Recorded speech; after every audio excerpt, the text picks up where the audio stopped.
we're going to be considering hypothesis testing.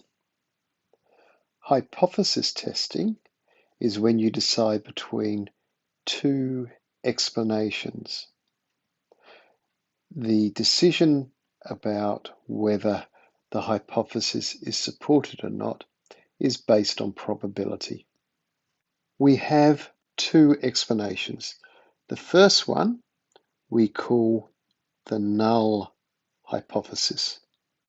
The word null means nothing.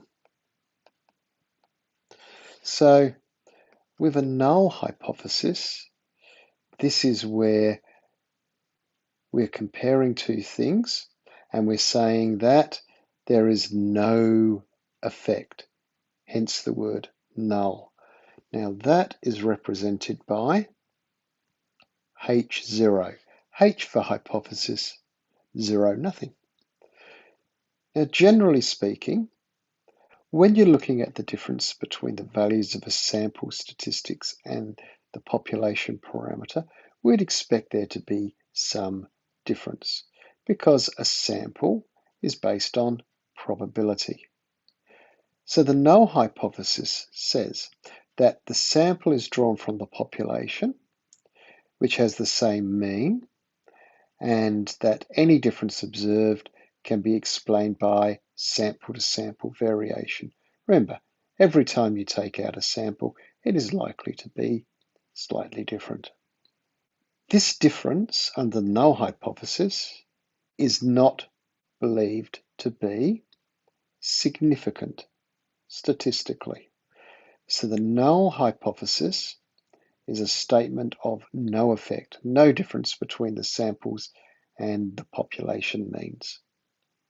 So here, mu is the population mean, mu 0 is the sample means from the null hypothesis. Now you can never prove the null hypothesis, you can only disprove it. That is, show that something is statistically different. So we have to have these two explanations. The first one is the null hypothesis, then there is the alternative hypothesis.